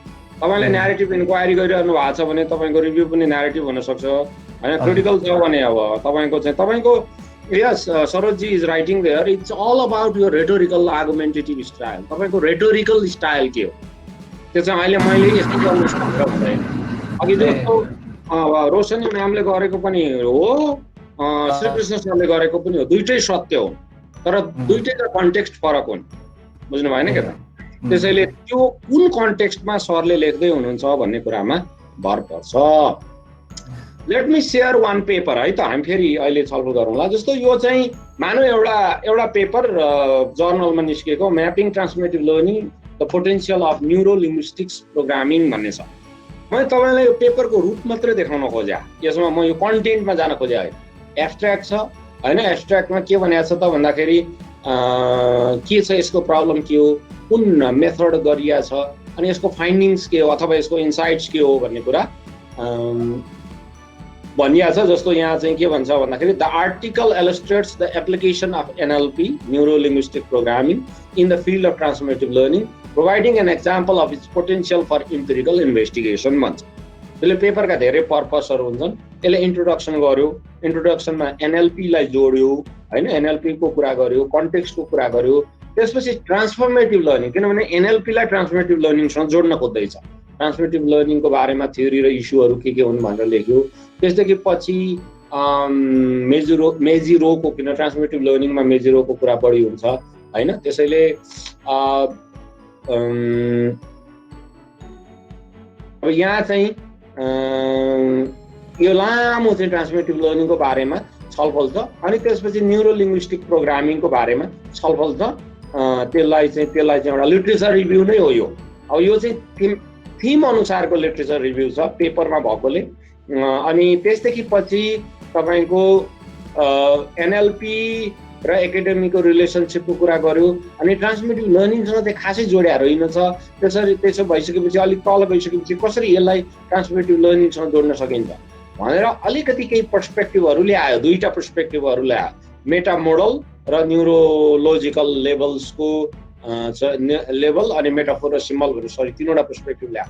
अनि इम्पेरिकल स्टडीको कुरा गर्यो। अब किन यो गर्नु पर्यो, स्टडी गर्नु पर्यो भनेर ग्याप माथि चाहिँ इस्टाब्लिस गर्यो। अहिलेसम्म कसैले गरेका छैन होइन। यो एनएलपी र न्युरो लिङ्ग्विस्टिक प्रोग्रामिङ र ट्रान्सफर्मेटिभ लर्निङलाई जोड्ने काम गरेको छैन। त्यही भएर अब इम्पेरिकल स्टडिज नै गर्नु पर्यो। गर्नु पर्दाखेरि उसले चाहिँ हेर्नुहोस् है, the intention of the case study was to explore the learning a senior manager who was in the midst of organizational change process could gain from his experience. The broad themes of interest were the potential for management learning from the experience and links between individual and organizational change issues. So यसरी empirical स्टडीको कुराकानी यहाँ भयो। भइसकेपछि यहाँ next चाहिँ study डिजाइनमा गयो। Okay, study डिजाइनमा हेर्नुहोस् है, the study is the story of Ed. मैले सेकेन्ड प्याराग्राफ पढेँ, the managing director of a European operation हो। अब उसले यसरी लेख्यो, यो चाहिँ के भने एकजना मान्छेको केस स्टडी गरेको छ कोही अर्को रिसर्चरले, एड भन्ने मान्छेको। अब उसले कहिले भेट्यो, कहाँ भेट्यो भने स्टडी डिजाइन दियो सजिलो। तपाईँहरूलाई एकदम सिम्पल डिजाइनको चाहिँ यहाँनिर जसले एनएलपी को प्रयोग गरेको छ उसको केस स्टडी गरिरहेको छ होइन। अब यो गरिसकेपछि अब डेटा एनालिसिस हेर्नुहोस् है। डेटा एनालिसिस चाहिँ पहिलो contemporary, the researcher used NUDIST qualitative data software to perform an inductive analysis. अघि मैले पनि कुरा गरेको थिएँ तपाईँलाई, inductive by identifying grouping and refining grounded themes from र data. During this process I supply transcripts to aid and feedback to him them. अब उसले चाहिँ के भने उसँग इन्टरभ्यू भएको कुरा, उस सम्बन्धी लेखिएको कुराहरू सबै चाहिँ उसले टु एन्ड फ्रो गर्यो, त्यहाँबाट जेनेरेट गर्यो। अनि post talk using NLP after the series of interviews, the first and second authors did a first further analysis to explore the potential of neuro-linguistic programming for making sense of the data. We used NLP to identify. अब NLP को प्रयोग गरेँ भनेको छ, मलाई अब यो NLP के हो त्यति डिटेलमा थाहा छैन, तर यो न्यूरो लिङ्ग्विस्टिक प्रोग्रामिङ भन्छ। अब यसमा चाहिँ अब के भयो भन्ने कुरा चाहिँ एनालिसिस यसरी 3 मेजर हेडिङ्स, उसले डाइमेन्सन्स अफ एनालिसिस पनि भनेन, डाइमेन्सन्स अफ ट्रान्सफर्मेसन भन्यो। त्यसमा चाहिँ characteristics of output or the emergent understanding of the person, learner, characteristics of the person's inner process or journey, characteristics of interpersonal process between inner and learner and facilitator. यसरी तीनवटा थिममा राखेर चाहिँ उसले ठुलो कुरै छैन, सिम्पल कुरा छ। एउटा मान्छेसँग चाहिँ नि इन्टरभ्यू लियो, उसको बारेमा स्टडी गर्यो, उसँग कन्सेन्ट लियो, त्यसदेखि पछि त्यसलाई चाहिँ उसले यसरी चाहिँ गर्यो र उसकोलाई बीचबीचमा चाहिँ के गरेछ, कोट पनि गरेछ। अघि तपाईँले मलाई सोध्नुभयो नि, कोट गर्यो, I am worried about myself anymore, I am not worried about myself anymore, I am much more worried about people out there. अब यो अन्तर्गत तपाईँको के छ त, the output emergence of the emergent understanding अन्तर्गत चेन्ज अफ आइडेन्टिटी भन्ने एउटा थिम आएछ। अनि यहाँ चाहिँ क्याटेगोरीहरू बनाएको छ, यो टेबल देख्न सक्नुहुन्छ तपाईँले, मन्थ 1, मन्थ 4 होइन, themes of self and identity, कसरी त्यो थिमहरू इमर्ज भए, के भयो भनेर टेबलमा बनाएर दिएको छ। अनि change of beliefs, so you can do this type of study or you might have been doing. Paradoxical thinking अर्को थिम भयो, त्यसो इमर्जेन्ट मेटाफोर भयो, कस्तो मेटाफोर भयो अब इमर्ज भएको। अनि समरी अफ केस एनालिसिस, अहिलेसम्मको केस एनालिसिसको समरी के हो त। अन्त अर्को दोस्रो चाहिँ the characteristic of inner process, second major theme, त्यसभित्र चाहिँ स्पेस टाइम इमोसनको कुरा आएको छ। त्यसैले अर्को अब यो भित्र पनि उसले थिम सब थिमहरूको त्यसको कुराकानी गरेको छ। इमेजिनल सिम्बोलिक डिमेन्सन के छ त, त्यो उसले कसरी होइन त्यो कुराहरू सिम्बोलिक डिमेन्सनहरू कसरी त्यसमा आएको छ। Characteristic of interpersonal inquiry process, त्यसमा चाहिँ इन्टरपर्सनल इन्क्वायरी प्रोसेसको अर्को तेस्रो छ। त्यसमा धेरै लामो छैन, सब थिमहरू छैन, एउटा मात्रै छ, त्यति छ एउटा सेक्सनमा। अनि डिस्कसन छ, डिस्कसनमा चाहिँ प्रिभियस रिसर्चले थियोरीले के भनेको छ, एउटा स्ट्रक्चर यसरी पनि गर्न सकिन्छ पेपरलाई। तपाईँको एनालिसिस सेक्सन, अब भोलि हामी फाइन्डिङ्स डिस्कसन कसरी लेख्ने भनेर हामी फर्दर छलफल गर्छौँ। यसरी चाहिँ तपाईँसँग भएको डेटालाई यसरी तपाईँले प्रोसेस गर्नुहुन्छ र अन्तिममा चाहिँ तपाईँले यसरी लिस्ट अफ रेफरेन्सेस, यदि केही छुटाउन नहुने कुरा छ भने नोट दिन सक्नुहुन्छ, फुटनोट एन्ड नोट युज गर्न सक्नुहुन्छ। यो ढङ्गले गर्ने चलन छ एउटा। यहाँ चाहिँ तपाईँको लागि एनालिसिसलाई तपाईँले एकदम बिग थिङ बनाउनु भयो भने होइन के हो कसो हो भन्ने होला, तर एनालिसिस भनेको चाहिँ तपाईँको रिसर्च पार्टिसिपेन्टलाई बुझ्नु हो, त्यो विषयमा त्यो रिसर्च पार्टिसिपेन्टलाई बुझ्नु हो, ऊ के हो, कहाँ हो, कसरी हो भन्ने कुरा थाहा पाउनु हो। सो हामीले चाहिँ त्यो पर्सपेक्टिभबाट एनालिसिसलाई बुझिराखेका हौँ। केही छ यहाँहरूको यसमा थप कुराकानी?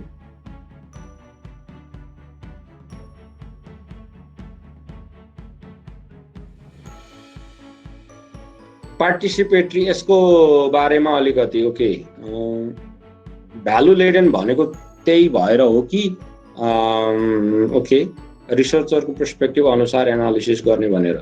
ओके पुष्पराज पौडेल सर, तपाईँले क्रिटिकल गर्छु भनिरहनु भएको छ है अघि? हो सर, हजुर हजुर सर। अनि भ्यालु लेडेन क्रिटिकल गर्नेले भ्यालु लेडेन त झन् महत्त्वपूर्ण कुरा हो नि, कुनै न कुनै फ्रेमबाट पर्सपेक्टिभ अझ क्रिटिकलवालाको त भ्यालु लेडेन झन् धेरै हुन्छ नि।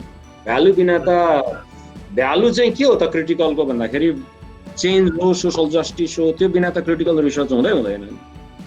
यदि तपाईँले क्रिटिकल रिसर्च गर्छु अनि म अब्जेक्टिभ हुन्छु भन्नुभयो भने त त्यो त खोइ मलाई मिल्छ जस्तो लाग्दैन। हजुर भ्यालु ल्याडन नै हुन्छ सर त्यसको, किनभने अलिकति इमेन्सिपेटरी इम्पावरमेन्टको कुराहरू हुने हुनाले। मैले अहिले तपाईँहरूलाई सेयर गरेको यो पेपर र अघिका 15वटा मेथड चाहिँ खास गरी के भन्न खोजेको हो भने these are ways to write analyze. संसारमा एउटै तरिका छैन, there are thousands of methods, thousands of approaches as to how you write analysis, how you write होइन। अब तपाईँको हाम्रो जहिलेदेखि यो लेख्ने सभ्यता सुरु भयो त्यतिखेरैदेखि एनालिसिस भइराखेको छ, उसले you can do it in many possible ways है। सो तपाईँले कसरी आर्गुमेन्ट गर्नुहुन्छ, कसरी तपाईँले आफ्नो कुरालाई प्रस्तुत गर्नुहुन्छ भन्ने कुरामा चाहिँ धेरै त्यसले चाहिँ अर्थ लाग्छ। अब आजलाई हामी यति नै गरौँ। हामीले धेरै कुराहरू गऱ्यौँ, अब लोड पनि हुन्छ धेरै गर्दाखेरि। अब तपाईँहरूको मुख्य कुरा चाहिँ तपाईँहरूले अब यो कुरालाई आधार मानेर तपाईँसँग भएको डेटा सेकेन्डरी नै किन नहोस्, अब त्यसमा चाहिँ तपाईँको डेटा एनालिसिसको प्लान अथवा एउटा आउटलाइन म यसरी गर्छु अथवा एउटा पिसलाई चाहिँ मैले यसरी एनालिसिस गरेँ भनेर तपाईँले हामीलाई सेयर गर्न सक्नुहुन्छ आजको छलफलको आधारमा। This is how you can make sense अथवा कन्टिन्यू योर लर्निङ जर्नी। हामीले अर्को यो पेपर चाहिँ यो चाहिँ हामी भोलि सेयर गरौँला कसरी लेखिँदो रहेछ होइन। अब तपाईँको चाहिँ यो चाहिँ मेरै पेपर हो 2018 मा पब्लिस भएको, mindful inquiry towards transformative curriculum vision for inclusive math education भन्ने छ र यो दिस इज समथिङ डिफरेन्ट। यसको बारेमा चाहिँ भोलि यस्तोमा फाइन्डिङ्स कसरी लेखिन्छ भन्ने कुरा हामी आज भोलि पर्सि 3 दिन लगातार कहीँ न कहीँ हामी एनालिसिसको कुरो छै नै रहन्छ। त्यसैले आजै एकै दिन सबै हामी गर्न सक्दैनौँ। भोलि चाहिँ हाम्रो सुरेश गौतम सर आउनुहुन्छ, उहाँले चाहिँ फाइन्डिङ्सको कुरासँग जोड्नुहुन्छ, त्यसमा पनि एनालिसिसकै कुरा आउँछ। हामीले अब फाइन्डिङ्स भने पनि क्वालिटेटिभ रिसर्च, अलिकति क्वालिटेटिभ ट्रान्सफर्मेटिभ रिसर्चमा इट्स लार्जली मिनिङ मेकिङकै प्रोसेस हो। कसरी त्यसलाई चाहिँ डिस्कसनमा ल्याउने, कसरी त्यसलाई चाहिँ भनौँ न फाइन्डिङ्स भने के हो भन्ने कुरालाई चाहिँ हामी भोलि फर्दर छलफल गर्छौँ। अहिले आजलाई हामीले धेरै धेरै धन्यवाद यहाँहरूको एकदम पोजिटिभ फिडब्याक यी आदिको लागि। र